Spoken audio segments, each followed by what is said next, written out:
Hello, and welcome to this client spotlight with Packetlabs and Offensive Security. My name is Jeremy Miller. I'm the content development manager of our penetration testing and exploit development team.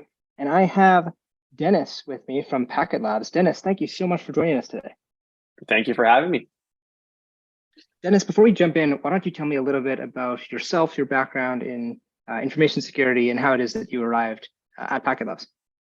Sure. Yeah. So my career started with SOC work. We're doing a little bit of 24-hour monitoring. That was always fun. Transitioned into a little bit of policies, process, procedures. That started out, that was a couple of years. And then I heard about the OSCP, and this was back in 2014. So my OSID is 5 digits. The CEO of Packetlabs Nice. is 4 digits. So Nice. he's got the coveted 4 digits. I think he's like 9,000 something. Very exciting. So he was actually the one that when I was talking about, well, he brought up OSCP to me. So he said, hey, you should try it out, 24-hour exam. And it was just very exciting. So since then, I've been kind of in the pen test field. So as soon as I did the OSCP, got into that, then I transitioned careers over a couple places. And then here I am at Packetlabs. Been here for 5 years now, leading a team of just pen testers. Very nice. I also was a student around 2014, so we probably crossed paths. Yeah. Nice. Okay, so Packetlabs is a pure pen testing company, is that right? That's all we do. So all we hire is people that pen test.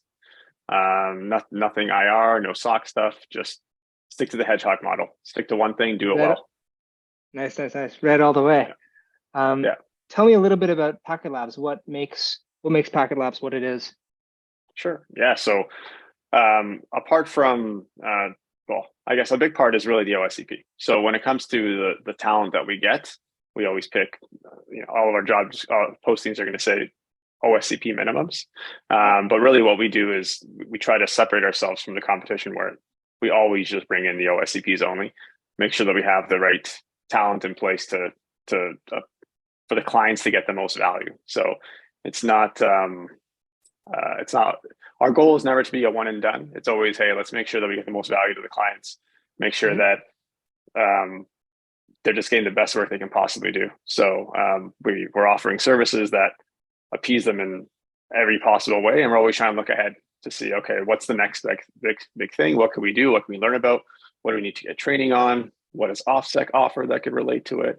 And then we just basically keep going. So the culture is just a lot of individuals that come out of school, have the OSCP, and come into work, and just the business process is easy. The critical thinking is the hard part. So we find that individuals that have the critical thinking can learn the business very easily. So the team is very young, but we're just having fun. I think it's exciting every time there's a new exploit or something that they chain together from a web perspective or something from the infrastructure side, and they get so excited when they see it, and we get excited, and the client gets excited, and like, thanks for finding it, and we're like, awesome, like it feels good. It's a good moment, and it's a good place to be because it doesn't feel like work. It feels like you're just helping people. So if our clients stay out of the news, that's a win for us. Nice. So yeah, that's us. Our audience won't believe me here, but I did not know that you look specifically for OSCPs. This is the first time that we actually chat. So that's really cool. Why is it that you look for OSCPs in particular? So we did a little experiment. So I've been here for 5 years now. I was the second full-time hire, and now we've just been doubling ever since. And we've been experimenting during the interview process, and we kind of said, okay, OSCP minimum, just because Richard, the CEO, had the OSCP, I had the OSCP. I knew the challenges involved, but I also knew it takes a hobby.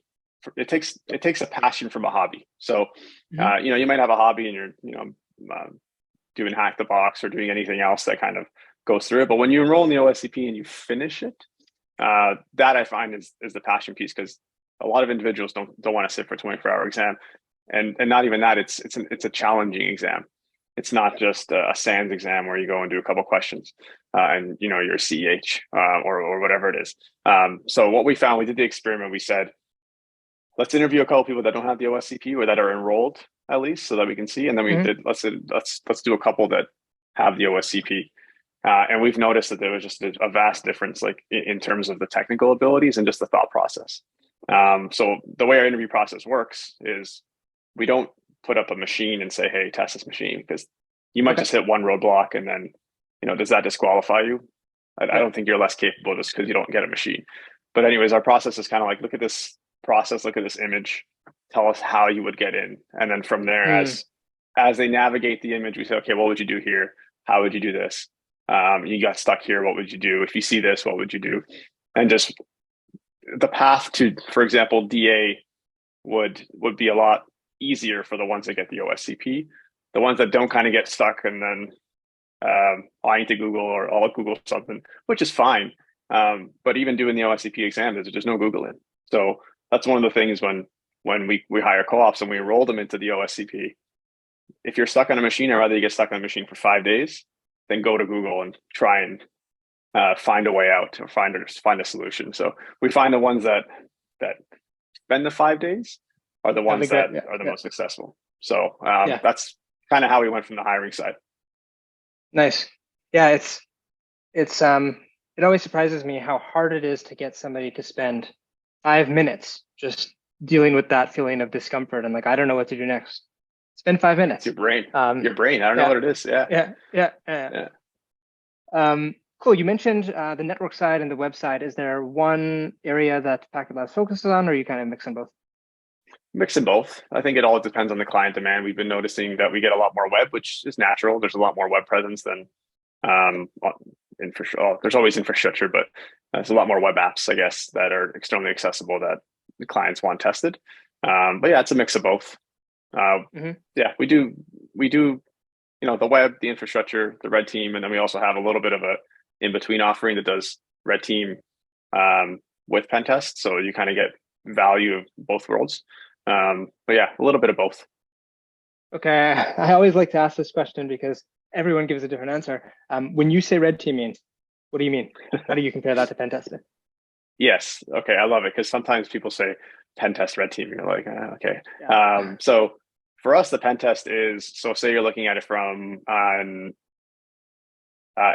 internal perspective. It's, you got to get a machine on there. So the client has to provide a machine. Hey, it's doing thorough. You're going to be doing, you're going to be raising alerts. You're going to be doing qualia scans, VA scans, whatever it needs to get done. You're going to be doing that. You're going to be triggering alerts.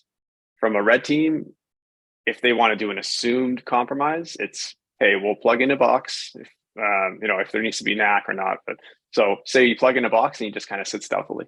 You're not going to be raising alerts. You're going to be trying to navigate as if you're a single machine. Sometimes the client will provide you a machine. Sometimes you'll just try to walk in and say, okay, let me try to plug in a device and see if I can get connectivity back. So that's a lot of our red teams is nobody really knows. We get a get out of jail free card. And just kind of anything goes. We'll go from phishing, we'll go from tailgating, any of the social engineering stuff to get access to the goal. So it's, here's an objective, spend as much time as you can to get to that objective. Whereas the pen test is, let's find all the different ways that you're vulnerable. So it is different, it's vastly different in my opinion. But really it's from a value add perspective. If you're mature enough to do a red team that you think that you don't need a pen test, great. We found that not a lot of organizations are. So we always try to swing them over to the pen test side. Red team is a lot more exciting. The executives say, hey, get a red team. But really for us to get an objective, it's like, get DA. So we'll fish, get credentials, and we'll notice that there's 2FA. So we'll go on site to an organization, log in, and there you go. We're in because 2FA isn't required when you're on site. And then you kind of navigate your way through. So more often than not, we always say, hey, get a pen test because the red teams are easier. It's not as much value because there's one path or two paths. But with the pen test, you just keep going to find all the different ways to DA. So yeah, I think our record's like 9 in one org. So those are fun. Yeah. So we always say value add, pen test, red team if you're mature. Yep. I don't know. Is that how you've seen it? It's very similar. I'm happy, which I'm happy to hear. The way that we try to define it, especially from like a pedagogical perspective, is penetration testing, like you said, machine systems, can you get in? Red teaming for us is not anymore about the machines themselves, but about the processes behind the organization. Can they detect you? What's their response like? Do they panic? So you're really at that point engaging on the people level and not just on the technological level. So that's where the stealth does come into play, and it's like, can you get through without being detected? You said it way better than me, but yes, you said it in a few sentences. You know, I said it in like 5 minutes. But I've had lots of practice saying it. That's awesome. Cool. Okay, so when you hire somebody who is an OSCP, and then you want to train them further in pen testing, do you send them to other OffSec courses or other courses outside of OffSec? Yeah, for sure. So, you know, Pen 200 is obviously, they come in with Pen 200, the OSCP. Yep. The next one for us, it really depends on what they want to do. So our goal is always to have them go through to get the OSCE cubed. So we found that naturally people go to the OSCP first. So the Pen 300. And then after that, they kind of decide if they want to go into the SAST on the OSWE, or if they want to go on to the exploit dev on the OSED. But we found that out of the gate, they like to go to the OSCP first. That makes sense. Yeah. I think it's because of the way the split happened with the OSCE. It kind of is more just a more natural progression to go into the OSCP. But yeah. Yeah. I think for a lot of people, the Active Directory portion of OS, or at least the previous version of PWK, I say previous, it's the end of March now, so about a month ago, there wasn't so much Active Directory material. So going into Pen 300, you get really, really immersed into that area. So I'll be interested to see how it evolves now that we've updated the courseware. Right. So out of those three, what's your personal favorite? Of which three? The OSCP, the OSED, or the OSWE? Yeah. Oh man, it's different because they all focus in such different areas. I think what I found is that the people that have gotten the OSED are a lot more capable of creating payloads.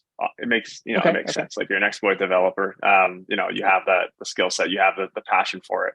On the OSWE, it's a lot of SAST, source code stuff. But from our perspective, we're always doing a lot more DAST than SAST because clients just aren't always giving up code.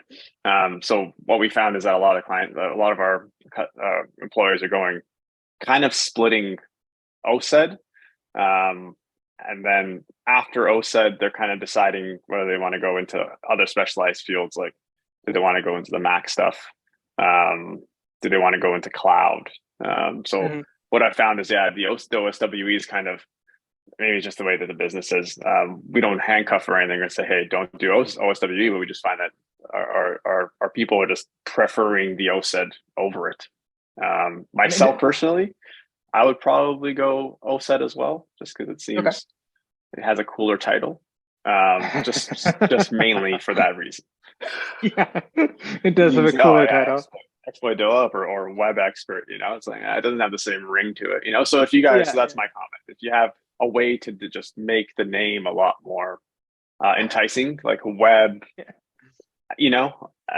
expert is just something bigger, our web extravaganza. So. Yeah. Cool.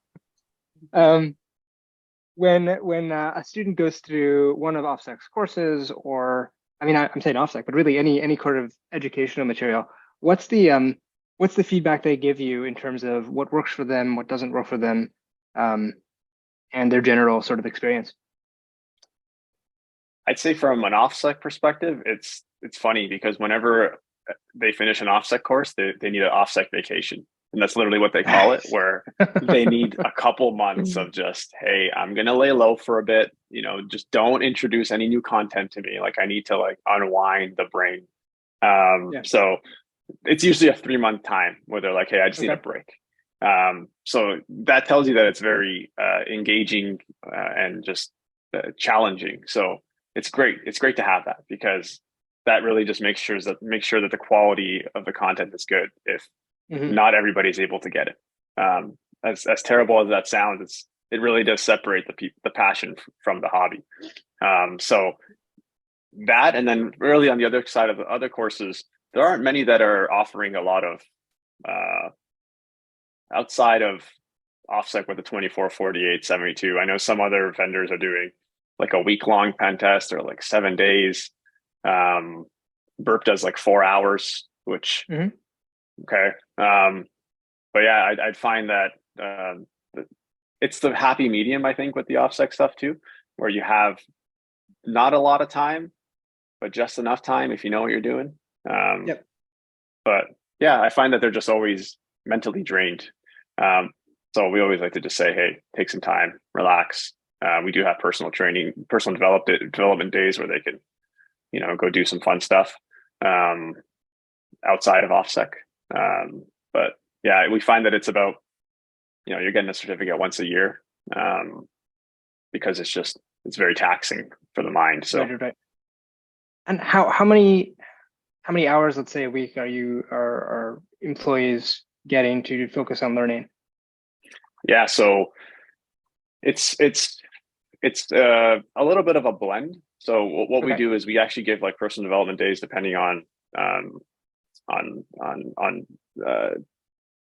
basically title, I guess you could say. So if you're just a tester, you'll get a certain amount, and then if you're one of the leads, you get more. But what we found is that a lot of OffSec is one of those things that if we were to give training, they'd be off work for like 3 months, just because there's a lot of content to go through. So what we do is we basically just let them self-pace. So if we know that there's a something with a client's delayed or something, it's like, okay, go ahead, do your learner one, train, do whatever you kind of like, and we kind of just let them within the year sprinkle it in whenever they needed to. Because for vacation days, we like them to use their vacation days. But I think back in the day when I was working, OffSec was different, OSCP was different, but I was spending every weekend from like, I'd wake up because I was younger at like noon, and then I would just work and do stuff until the girlfriend was like, hey, should we go out and do something? And I'm like, well, it's 8 o'clock, I still have 4 more hours of OSCP training that, so I think the same kind of mentality does stick with them, where I see them on at odd hours of the night. And I'm sure it's not project work, maybe it is, but I have a feeling that they're just doing training, or project work, or they're doing both at the same time. If you're doing something on the AD side, you're learning, hey, it's helping you on the OSCP side. So, that's a big bonus, I'd say, from now that you guys got a lot of the AD stuff, because AD was a big sour point for a lot. So you guys did find that area. Yeah, we mentioned it before. I'm sure you know by now the update that's recently occurred with PWK Pin 200. Any thoughts about that? Any comments? I don't know how much you've been able to delve into it at all. Yeah, I haven't gone into detail, but I hear that it's a lot more on the AD side, which is great, because that's always been one of the sore spots. And even the co-ops that are going through the OSCP now, it's the points that they weren't getting was because of the AD. So it's nice to know that the content has been updated to kind of take away some of the stuff that is less frequently or less likely used, and just focusing more on the stuff that is. And I know a lot of like the buffer overflow stuff is out, which is good. I remember when I did mine, that was kind of directly from the PDF. The PDF at the time was 350 pages, and that used to be a lot. And I know the buffer overflow was kind of the easiest part. It was, I don't know if it was 10 points or 15 points or something like that. It was on the lower end. But yeah,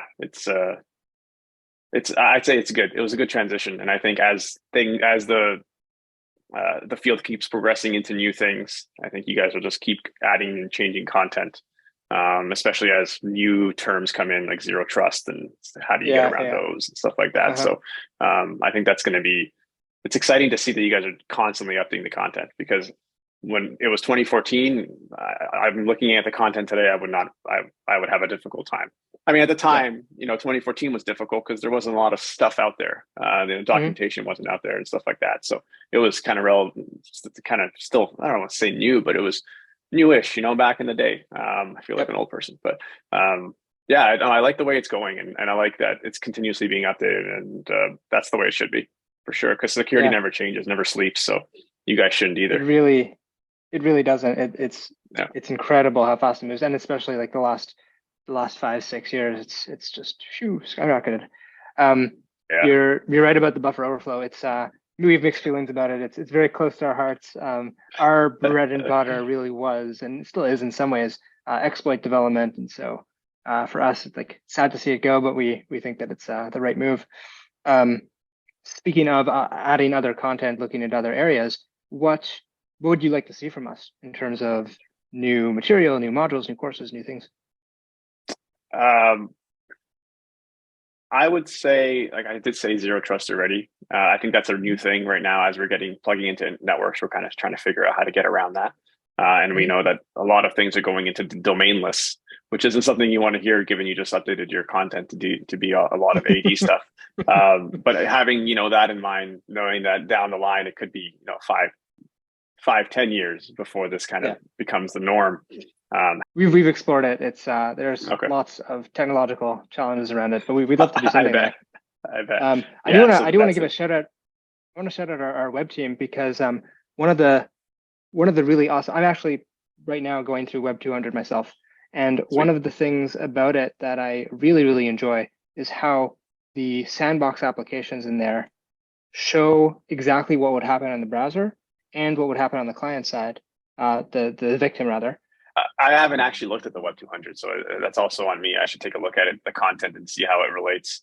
And it's just an ever growing thing, like for example, on the website, GraphQL is huge now.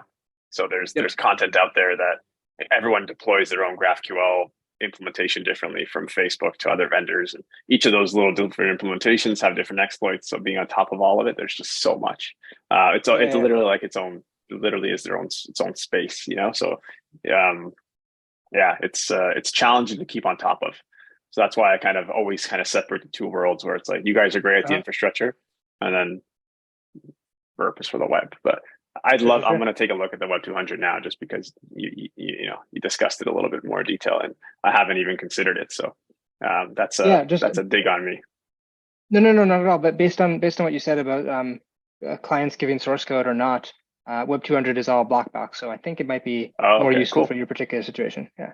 Very cool. Very cool. I'm surprised, I think, to hear about the source code. Actually, no, I'm not surprised, but I didn't realize that. I didn't realize it was that difficult to get white box assessments.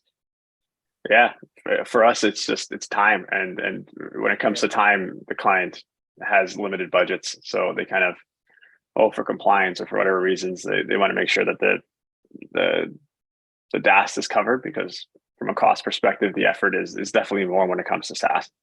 But yeah, I know you guys really specialize in that part, so maybe you guys are getting a lot more clients like that. But in our neck of the woods, we're dealing with a lot of the DAST stuff. Yeah, that makes sense. Yeah. Let's see here. How do you find that OffSec material helps with retention? Do you find that employees are like, oh, not again, or do they keep coming back for more?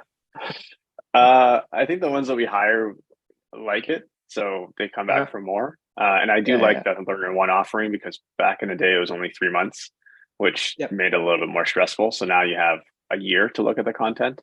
But yeah, we basically on hire, they come in with the OSCP and we say, okay, which one do you want next? So then we enroll them into Learner One right away, for whatever one they decide to go with, usually OSCP. But yeah, it's a good challenge, and we use that to entice employees as well to come join us. It's like, hey, if we have continual learning, that's part of our core value, and you want training on something, you let me know. Let us know, and we'll get you enrolled. So we find that there's like I said, that OffSec vacation after the fact. So if they just get the OSCP, they're like, okay, can I just get a little break? And I'm like, give you 2 weeks. No, I'm kidding. So we'll give them time, and then they'll get right back into it. Yeah, it's just the people that we have just want to keep learning, which is great. You have to keep learning in our field, so it's nice to have that. Just a group of people that are continuously learning and sharing, and always finding new stuff. So it's very exciting. It sounds like you've managed to build a team that is really embraces what needs to be embraced in this industry. So kudos to you. That sounds awesome. Yeah, we try to hire without egos. That's one of our biggest things, and it's hard to find. Well, I don't want to say it's hard. We find a lot, but it's easy to see sometimes when we're interviewing individuals that have the ego, because I have I have a lot of certifications, and I'm like, okay, Yeah, cool, yeah, but like, because that kind of attitude, you may not be as welcoming when it comes to people asking you questions or talking down to people or something. So we like to kind of keep the culture free flowing and ask questions and um, yeah, just make it inclusive so that you don't feel bad. I ask silly questions all the time, and that's just because I'm not very smart. So they laugh at me, and then I say, yeah. "Please answer the question."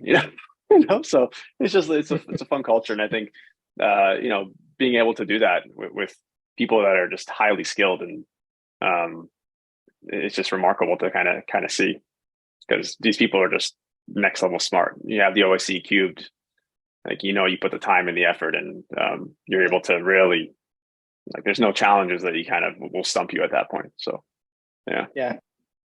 Yeah. One of the I think effects of going through training like OffSec's is yes, it takes a certain amount of grit and intelligence to get through in the first place, but on the flip side, going through it also makes you someone who is able to handle this uncertainty and strife and angst and all this. And I think you come out on the other side just a more robust individual. So I like yeah, to really. call it like a emotional roller coaster because Yeah. as you go through the different machines, you're kind of like, oh yeah, I got this. And then you may Uh-huh. get the first machine or something in like the first hours. You're like, yeah.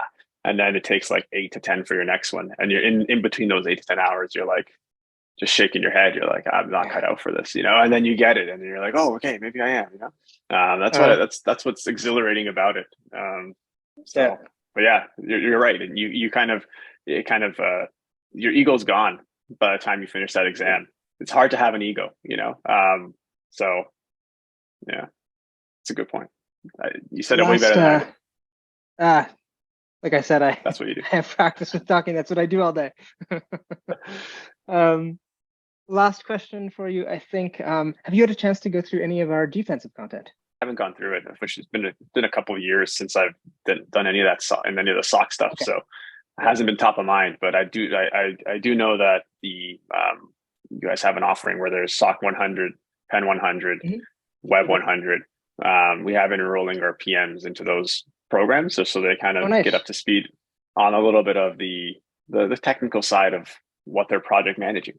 So Okay. they're getting into that. So it's very exciting to see that as well. But yeah, I haven't done SOC 200, but Okay, but so I maybe lied something. because I am going to ask more questions because now I'm really Okay. interested. How I was a project manager myself previously. How do Yeah. you find project managers are going through Pen 100, SOC 100? How's the material geared for them? I'd love to say it was easy, but it's new to them, right? Like Yeah, yeah, it's a very totally. specialized field. It's not just going IT or just general, you Uh-huh. know, security terms. Uh-huh. It's hey, you're going into the weeds a little bit. So it's a little challenging, but the good thing is that they have testers there to bounce ideas and questions off of, and Right, myself. right. So, so it is definitely a different experience, as you can imagine, for a project manager that has been doing just project management stuff and not necessarily pen testing. So Yeah, yeah. it's interesting. I'd say that it's an experience that they like to go through because I think that even the Yep. project managers that we hire have the same kind of mindset. It's the growth mindset, and okay, let's keep learning. Hmm. So Yep. even they're having fun with it. So uh, yeah, Nice. Yeah, that's really cool to hear because as I'm sure you know, those learning paths were originally written as prerequisite training for stuff like Pen 200, SOC 200. But we do yeah, find that more and more people who are in IT but not necessarily in an IT role are looking at these things like, hey, I want to understand what are these hacker people doing. So it's really really cool to hear. So yeah, nice. yeah, for sure. Yeah, I like the content. Even if you eventually down the road have like pen 050 or something, that's even like Uh-huh. looser. Um, Yeah. it's terrible, but like even that's great because you can from the foundation just go even higher level for Uh-huh. individuals to kind of teach them. So yeah, Cool. if you Um, guys do a web 050, I'll know it was me that yeah, chose that name. there you go. Yeah, we'll give you credits too. All right, Dennis. I think that's all for me today. Thank you so much for your time and your perspective here. This was really, really great for me to hear. Really interesting Yeah, thank stuff. you for having me. It was a fun time. Anything else you wanna say to the audience here? Yeah, I'd like to say, change your password. Nice. I, I'm trying to encourage everyone to. We actually have swag that says "change your password" on the front, and on the back it shows some passwords that are notoriously in environments like Welcome One, Summer 2023, like those Nice. exclamation mark. So we're trying to spread awareness. I love One that. T-shirt or sweater at a time. Yeah. I love it. Good stuff, Dennis. It was a pleasure meeting you, and look forward to Thank you. keeping in touch. Thanks. You too. See ya. Talk to you later.